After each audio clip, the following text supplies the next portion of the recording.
বাংলাদেশ জাতীয়তাবাদী দল বিএনপি সরকার গঠনের পর দলটির অঙ্গ ও সহযোগী সংগঠনগুলোকে ঢেলে সাজানোর উদ্যোগ নিয়েছে। এর অংশ হিসাবে ২০২৪ সালের গণঅভ্যুত্থানে গুরুত্বপূর্ণ ভূমিকা রাখা ছাত্র সংগঠন বাংলাদেশ জাতীয়তাবাদী ছাত্রদলের নতুন কেন্দ্রীয় কমিটি গঠনকে ঘিরে শুরু হয়েছে আলোচনা ও প্রস্তুতি। বিশ্ববিদ্যালয়গুলোতে ছাত্র সংসদ নির্বাচনে ভরাডুবি সহ নানা সাংগঠনিক কারণে ইতিমধ্যে সমালোচনার মুখে পড়েছে বিএনপির প্রধান সহযোগী সংগঠন ছাত্রদল।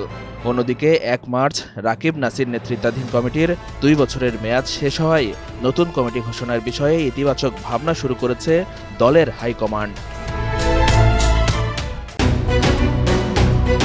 দেড় যুগ ধরে ভালোবাসার নিড়ে এসিআই পিওর সল্ট।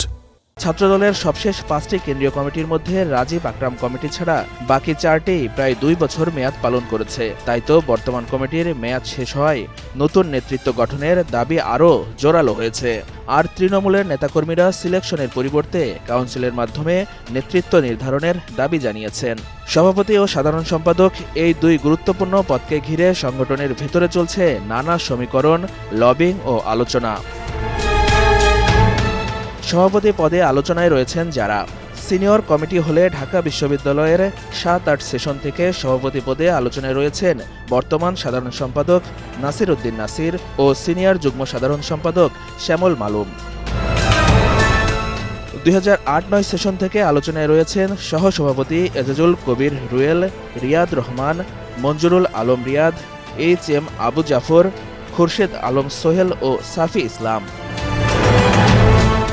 ২০০৯-১০ সেশন থেকে কেন্দ্রীয় নেতৃত্বে আসার সম্ভাবনা সবচেয়ে বেশি বলে আলোচনা রয়েছে।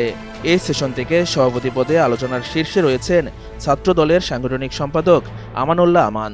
এছাড়া ছাত্রদল মনোনীত ২০১৯ ডাকসু ভিভি প্রার্থী ও যুগ্ম সাধারণ সম্পাদক মোস্তাফিজুর রহমান ও মোহাম্মদ বাইজিদ হোসেনও আছেন আলোচনায়।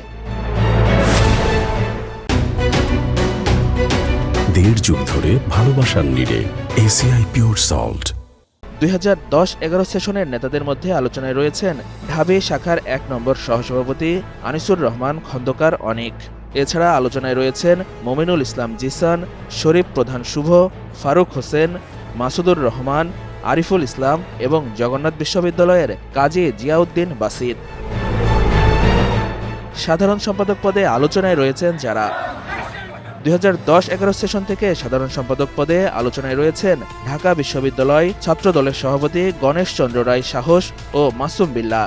এছাড়া ২০১১-১২ সেশন থেকে আলোচনায় আছেন যুগ্ম সাধারণ সম্পাদক রাজু আহমেদ, ঢাবি ছাত্রদলের সাধারণ সম্পাদক নাহিদুজ্জামান শিপন, তরিকুল ইসলাম তারিক, মিনহাজ আহমেদ প্রিন্স এবং তারেক হাসান মামুন। পদপ্রত্যাশী নেতারা বলছেন, যারা দীর্ঘদিন ধরে আন্দোলন সংগ্রামে সক্রিয় ছিলেন তাদের মূল্যায়ন করে কমিটি গঠন করা হলে তৃণমূল নেতাকর্মীদের প্রত্যাশা পূরণ হবে। তাদের মতে ২ বছর মেয়াদী কমিটির সময় শেষ হওয়ায় নতুন কমিটি এখন সময়ের দাবি। তবে শেষ পর্যন্ত নতুন নেতৃত্ব নির্ধারণে চূড়ান্ত সিদ্ধান্ত আসবে দলের সাংগঠনিক অভিভাবক তারেক রহমানের কাছ থেকেই। তিনি যাকে যে দায়িত্ব দেবেন সেটি দলীয়ভাবে গ্রহণ করা হবে বলে জানিয়েছেন সংশ্লিষ্ট নেতারা।